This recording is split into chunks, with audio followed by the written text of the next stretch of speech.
5 budaya Jepang yang perlu kamu ketahui.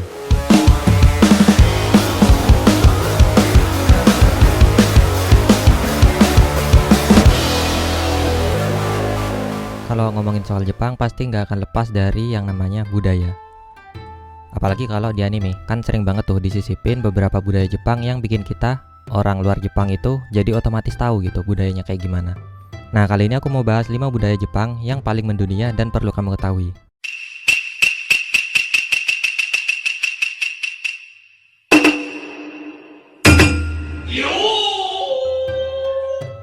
Kita mulai dari yang paling dasar dulu, yaitu pakaian. Kalau di Indonesia, karena terdiri dari beberapa suku bangsa, jadi kita punya banyak. Kalau di Indonesia, karena kita terdiri dari beberapa suku bangsa, jadi kita punya banyak jenis pakaian tradisional. Ada pakaian adat Jawa, pakaian adat Aceh, Lampung, dan masih banyak lagi. Sedangkan karena Jepang adalah negara monokultural,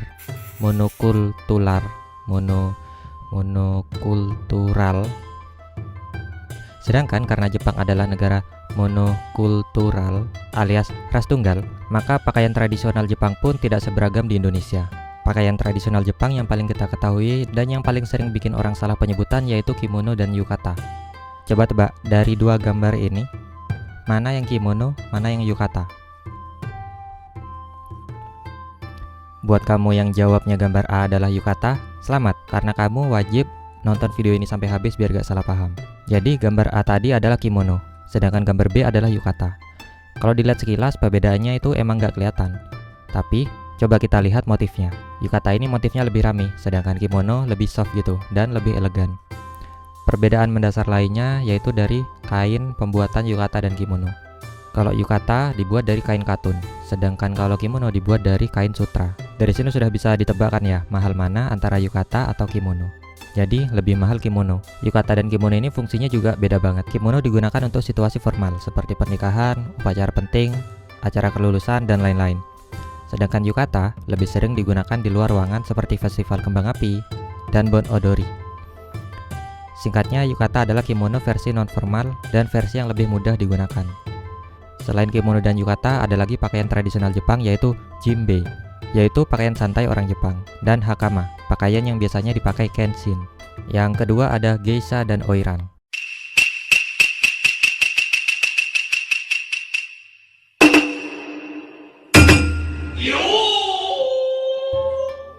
Sama halnya dengan kimono dan yukata, biasanya kita juga akan salah paham kalau melihat dengan sekilas dua profesi ini, yaitu geisha dan oiran. Coba lihat gambar ini, keduanya memakai kimono dan make up-nya pun hampir sama.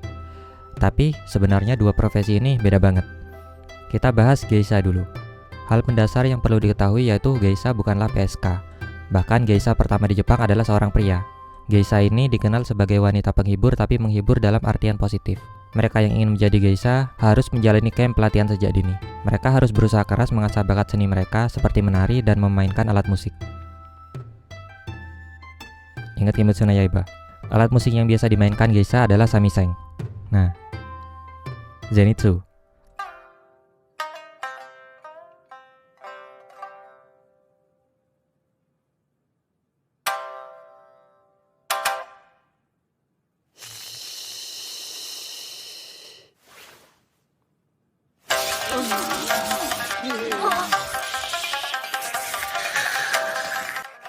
耳がいいみたいよ。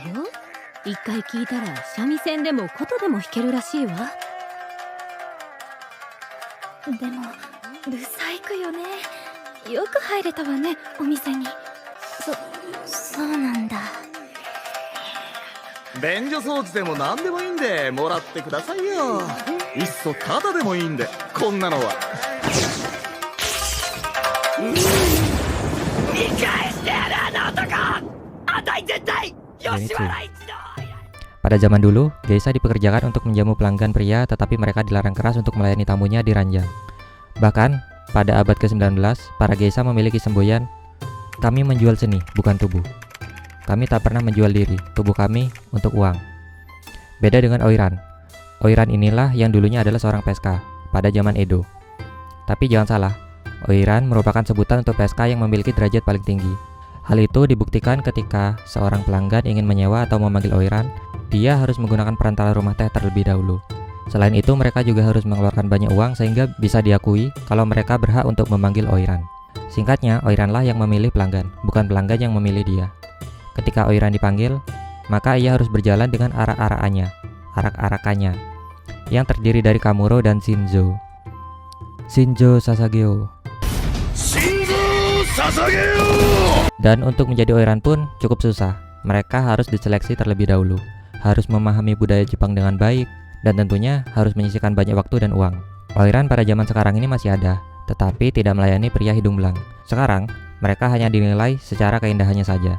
Kalau kamu pernah nonton anime, Oiran ini pernah muncul di salah satu episode Kimetsu no Yaiba.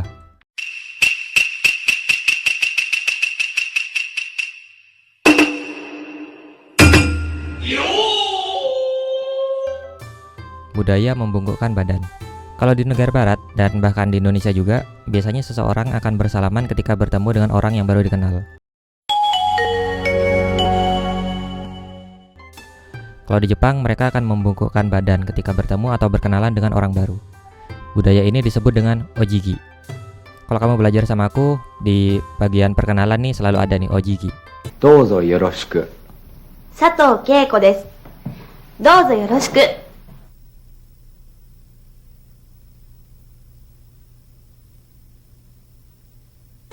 Ojigi ini terdiri dari 3 jenis. Pertama yaitu esaku.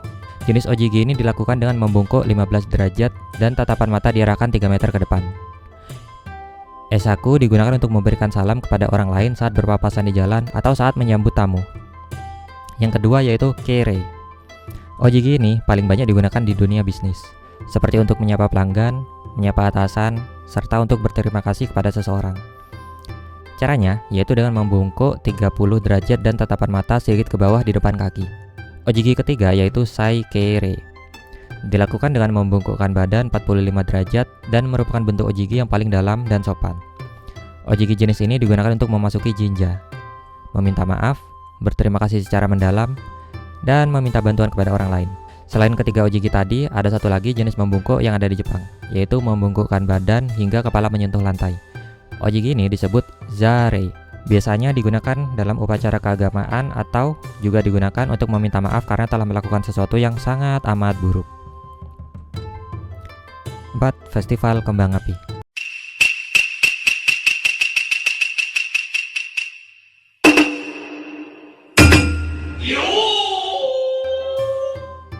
Budaya Jepang yang ini kayaknya paling sering muncul di anime, terutama anime romance, ya enggak?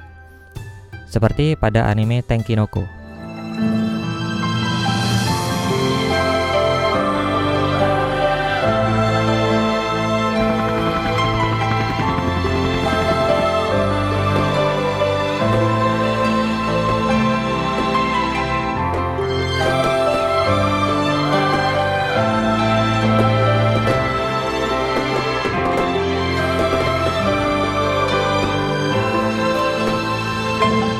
Festival kembang api ini dikenal dengan Hanabi Matsuri.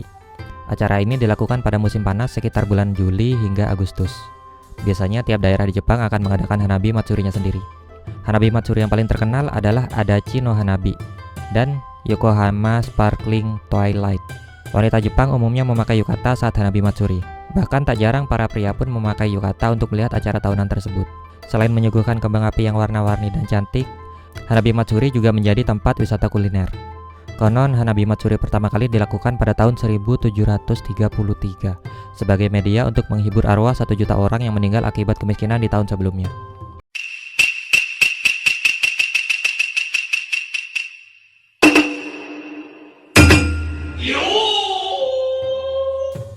Sekarang kita akan bahas budaya saat musim semi dan musim gugur. Musim semi identik dengan mekarnya bunga sakura, sedangkan musim gugur identik dengan merahnya daun dan gugurnya daun. Keduanya dianggap sebagai momentum yang sangat indah dan wajib untuk dinikmati. Hanami dari kata hana dan miru yang artinya melihat bunga. Bunga yang dimaksud adalah bunga sakura, di mana bunga sakura ini sudah menjadi identitas negara Jepang.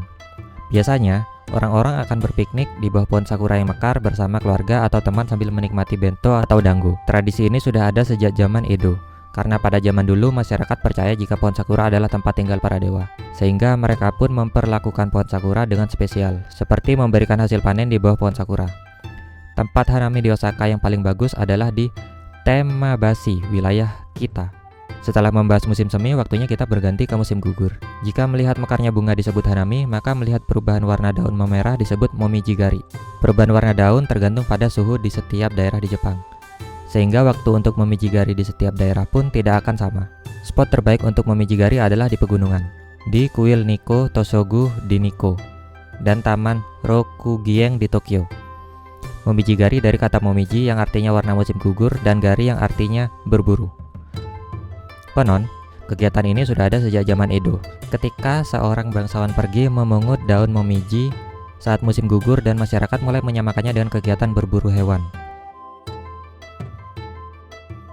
Dari kelima budaya tadi, mana yang kamu pengen coba, nonton atau nyobain pakai? Oke, sekian dulu cerita dari aku. Sampai ketemu di video selanjutnya karena masih banyak cerita-cerita dari Jepang yang belum kita ketahui. Pastikan kamu sudah follow aku di Instagram Belajar Wibu dan Rizky Putra Mulia dan Jane.